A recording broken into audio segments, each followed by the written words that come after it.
next speaker. So Françoise Lessire is at the University of Liège in Belgium. And it's great to have Françoise with us here today. So Françoise, I'll share presenter rights with you. Thank you for inviting me to this showcase, and thank you to you, Nico, to have the idea to organize that. To introduce myself, I'm working at the University of Liège with Isabelle Dufresne as researcher, and as you say, that's in Belgium. To give general figures about robotic milking in Belgium, the first, I have at first to remind that Belgium is in a way divided into big regions, and that all the data I will provide are from Wallonia in the south of Belgium. The first automatic milking systems were installed in 2000 in Wallonia. We have 500 farms equipped with a robot following data from farms. That means 17% of farms equipped. One new milking installation on two is AMS. It was figure of 2018. That means that the progress made with AMS are huge. What are the typical farm with robots? Each farm with one farmer, earth size 65 to 75, but we have other systems with more cows, more than 100 farms, and association between, for example, father and sons, or between brothers. One robotic farm on 10 want to keep grazing. We have two main brands in Belgium who share 90% of the market. That's Lely and De Laval. Cow traffic to robot is 3 or 4, depending on the brand of AMS. Production level are from medium with 7,000 kilo milk per year to high, more than 10,000 kilo, depending of the production targets of the farmer. What are the key drivers to adopt AMS in Wallonia? Typically, that's a farmer who wishes more free time or more flexible working hours. The second is the difficulty to find manpower for milking because of huge salary fees that we have in Belgium, lack of competence and lack of reliability of manpower. And the final driver, it's management of large herds.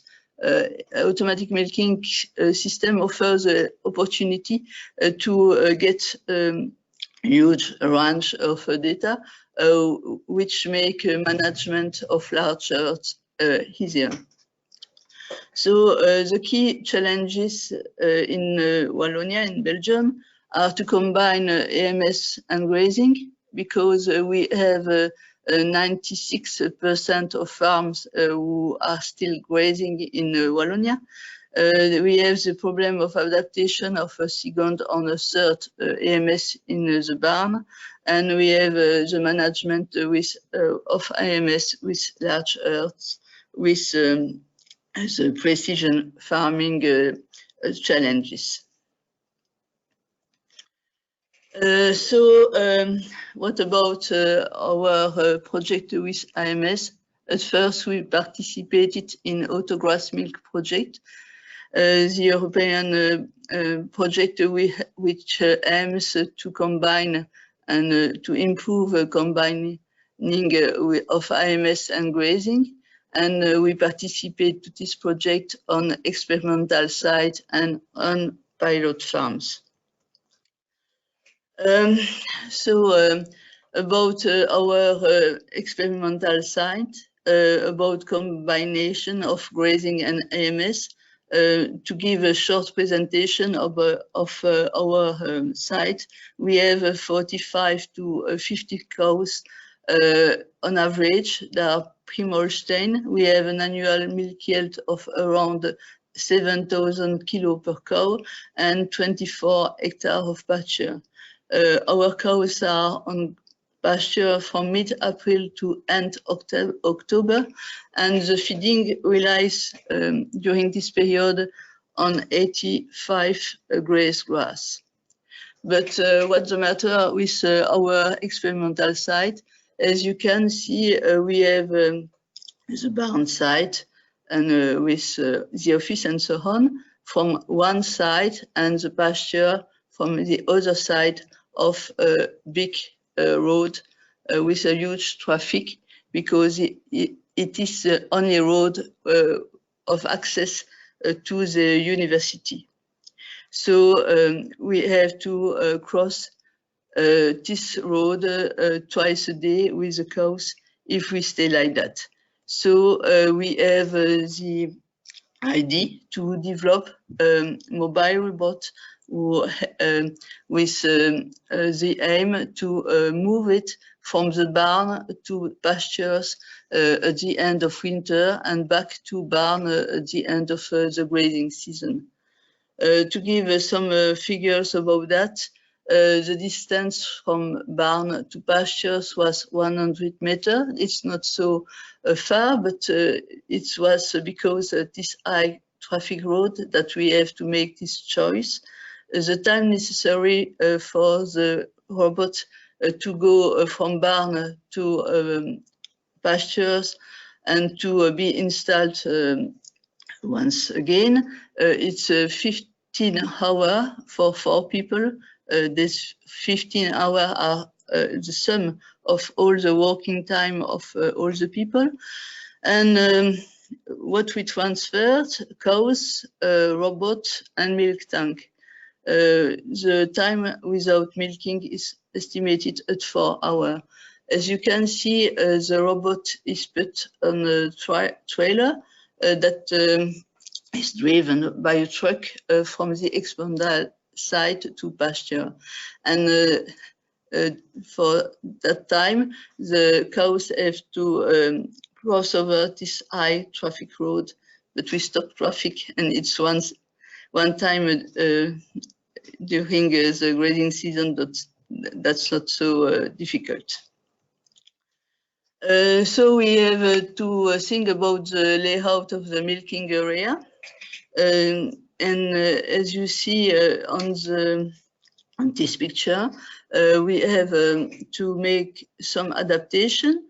We have to install a slated floor for 80 square meter. We have access to water. Here on the dairy side, we have a flexible tank which collects dirty water from the milking stall, container for concentrate, milk tank, and we have water and power supply. We have a road for access of the dairy truck to collect milk of the installation. About the grazing management, when it is on pasture, the mobile robot doesn't move anymore. It stays in the middle of 2 blocks of pasture. We have a pasture block for day and a block of pasture for night, and the cows have to travel from day to night paddocks, and on their way they are going to the milking unit. So they are allowed to go to the other block, the night block, or not if not enough time elapsed between 2 milking. For the grazing management, we use a system of strip grazing, and for doing that and for managing that, we use a rising plate meter. We measure in and out grass age when cows come in and come out the paddocks. After having developed that, we go through some experimentation, especially focused on traffic of cows. The first one was about the influence of concentrate allocation. So we divided the herd into groups, one group receiving low concentrate and the other group high concentrate. Low concentrate were 2 kilos per cow and per day, high concentrate 4 kilos per cow and per day. The groups were balanced regarding the lactation number, days in milk, the number of primipares, and we have 15 cows in one group and 14 in the other group. The herd was followed up for during all the grazing season. That means in this case 123 days. What about the results? We've got an increase in milk yield per cow and per day by using more concentrate. The effect on milking frequency was nothing. There is no significant difference between milking frequency in these two groups. And what about returns? That means milking, failures and refusal. We have an increase in the returns to the robot with high concentrate group. So as you can see, the increase in milk yield was on average 1 kilo milk per cow and per day. The milk response, that means the milk increase per kilo of concentrate was pretty low, less than 1 kilo per milk per kilo of concentrate. That was lower than in other studies. And as we make the follow-up all over the grazing season, we can see that during May, this milk response was quite inverse with lower than 1 kilo milk per kilo of concentrate. This milk response questioned us about the profitability to increase the concentrate allocation. To develop a little bit more the result of this study, when we have a low grass availability, we see that the milking frequency between both groups was not different. We stay also at around 2-4 milking per cow and per day, while returns of high concentrate group still increased. So we consider that the motivation for cows to coming back to a robot are not only concentrate, but also the grass availability. We consider another factor who was able to change the traffic of cows to the robot, as our cows are on the pasture all the time. We would like to see the influence of weather condition, and we considered the effect of head stress on the traffic of cows and milked by a mobile robot. By estimating the head stress, we use the formula developed by Ingram about assessment of thermal humidity index, and post hoc we determined milk head stress period, and we determined the effect of head stress on traffic and performance of the cows. I put just aside a graph from Frank Wisma.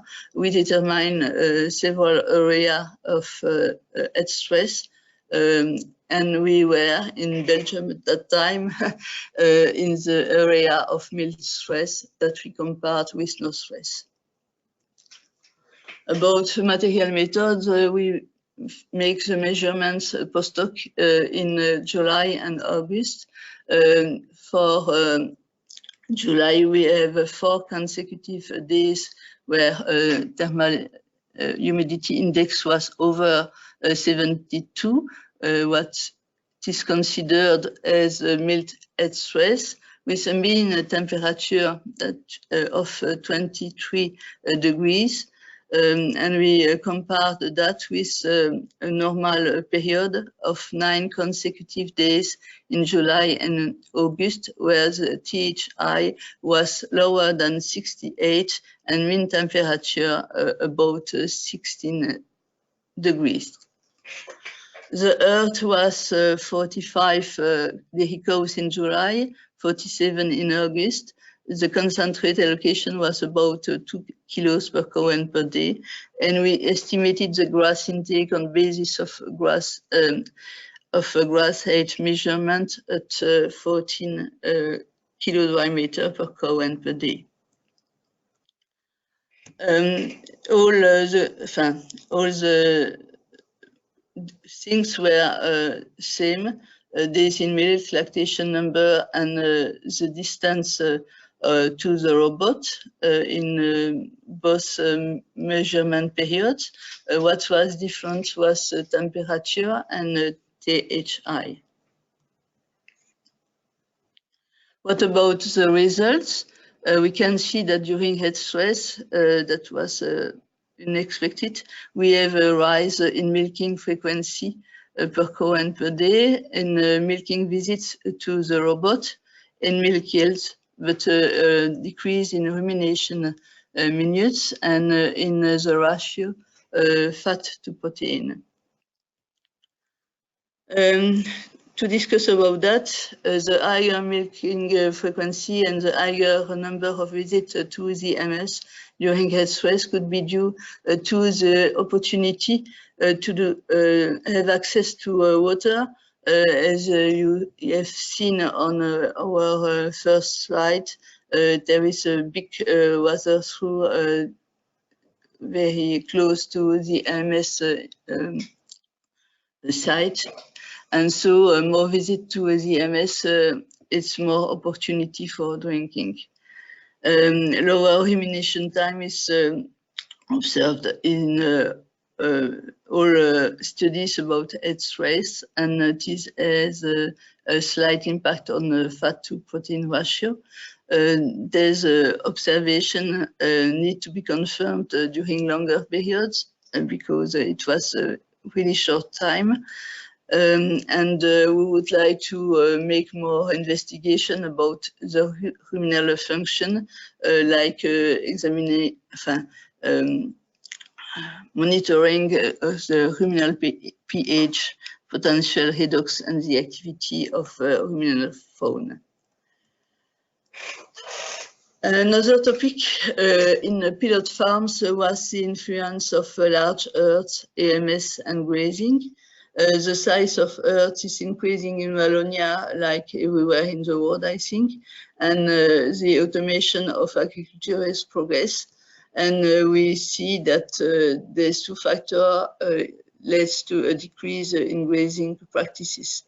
We see that one of the main reasons to stop grazing was the difficult management. What we would like to show to farmers, it's that it was possible to graze, and that has an economic good impact on the feeding cost. And for doing that, we make 2 follow-up for during 2 years the first time to show that the technical performance, and during 3 years in the second time to show economic performance. The short presentation of the 2 dairy farms. On herd 1, we have only working unit. The number of cows was around 100 cows. Annual milk yield was 1 million kilo on the farm. The area available for grazing were 36 hectares. The pasture were divided in 9 paddocks. The area of each paddock was between 2 and 4 hectares. The maximum distance to AMS was less than 1 kilometer. Pasture management was rotational, and cows stay on average 2.5 days on paddock. For the second herd, we have 2.5 working units on the farm, with a larger number of cows, 155, and total annual milk yield increased to 1,200,000 liters, and the pasture area was also more large, with 42 hectares available for grazing. These pastures were divided into 22 paddocks of each around 2 hectares. The distance to walk to go back to the MS was 1.5 kilometer. Pasture management was rotational, and strip grazing. The strip was moved every day. During the grazing period, the cows get access to the pasture at 6 a.m. and they can stay on pasture till 6 p.m. And they are allowed to go to pasture only when they were milked. So farmers use a smart gate and selection gate, as you can see on the two systems shown here above. And when they come back at 6 p.m., they receive a partial mixed ration to complete the grass. Here on this picture, you can see the paddock in the first herd, in the third farm. So there are the farm installation here, and the cows have to go back go on this path to go on all the pasture. On this second system, the farm was there, and the blocks of paddocks are shown there. So the grazing period was pretty long, 184 days in for farm 1 in 2013, 192 days in 2014, yes, and for the farm 2, the grazing period extended to 216 days during this period. What about the results? We considered the milking production and the parameters of traffic on the two farms. The milk yield was the same, whatever the season in Earth 1. We have milk production of 30 liters per cow and per day, and about the concentrate allocation, we have a concentrate allocation of quite 4 kilos per cow and per day. The milking frequency didn't, it was a little bit decreased. It was significant, but was still good. With 2.5 milking per cow and per day, even during summer. In R2, we have a slight increase in milk production during the summer, whatever the year considered. We have an increase in concentrate allocation during the summer, and we keep the milking frequency at the same level in 2013, and it decreased a little bit in 2014. We have data on refusals, so refusals are more important during winter than during summer, maybe because of longer distance to go back to the robot. As I told, it was 1 kilometer 5. What about the meal composition? We can see that during winter, during summer, the fat percentage and the protein percentage decrease in both farms. We have no effect on urea level and a slight increase in somatic cell count in summer for the first herd. It was also the same on the second herd, so a decrease in milk fat and milk protein and slight decrease in urea level. By measuring regularly the grass age and taking account all the feed delivered to the cows, we were able to estimate the percentage of grass in the cow's ration. It was 34% in herd 1 and around 33% in herd 2. The other feed delivered to the cows during summer were grass for 24% in herd 1, maize silage for around 20%, concentrate supplied at the robot and at the automatic concentrate supplier, and other food, that means in this case a byproduct between that was brewers. On the other hand, we can see that the part of grass as grass silage was very huge in winter as during the summer. We have no maize silage as feed, and we have cereal allocation, and the part of concentrate was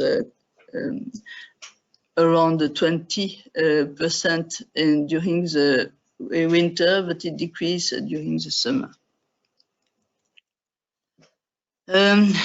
If we consider performance on 3 years, we have quite the same result with slight progress made in milk yield for herd 2 during summer.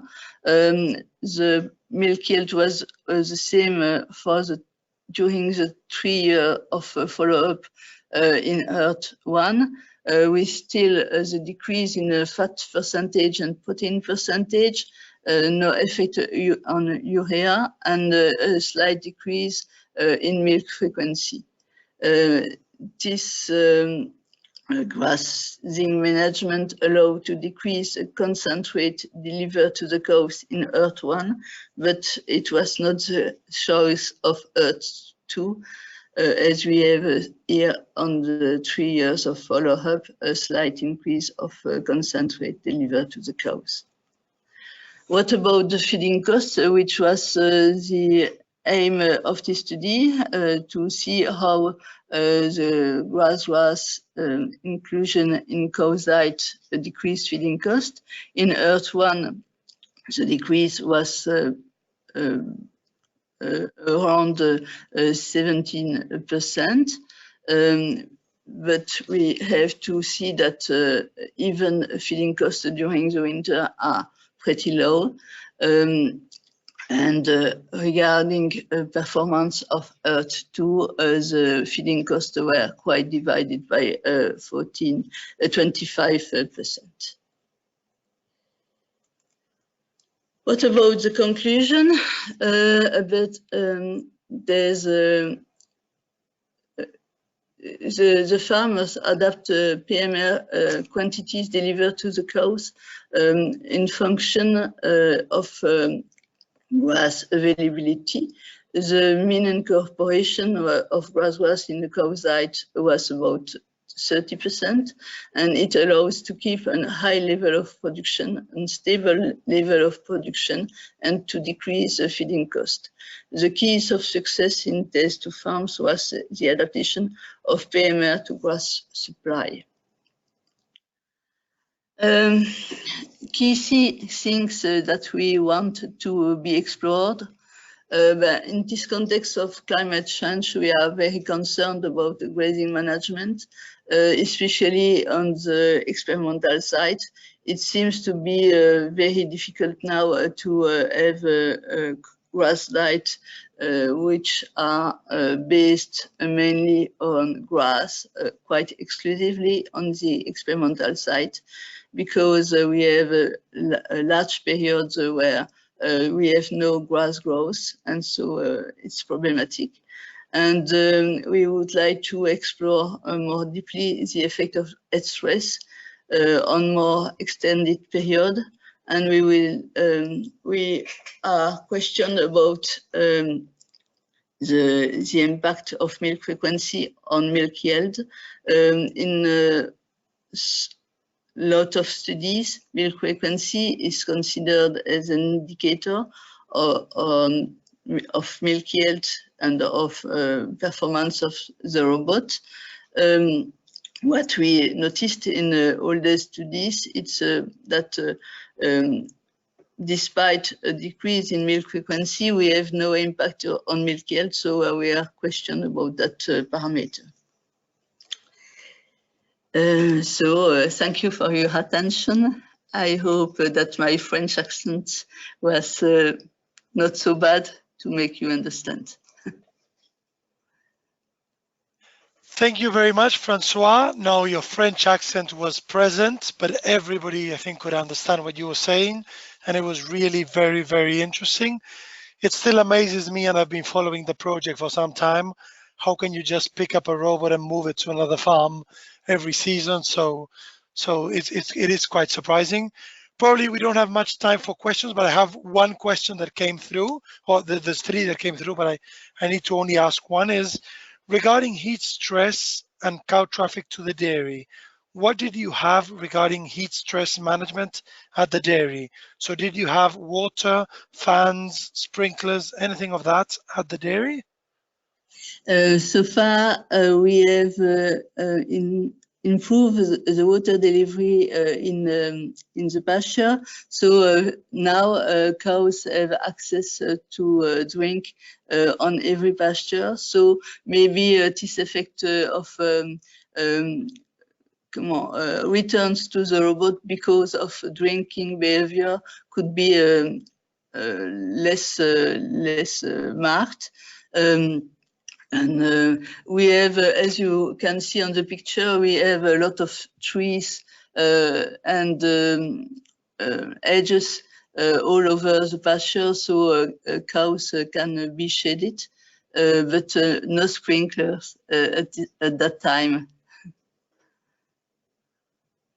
Excellent. Françoise, thank you very much for your time. It's been a privilege for us to have you join the first ever Global AMS R&D showcase, and we appreciate your time and your insights today. Thank you very much. To you. No worries. Thank you, Françoise.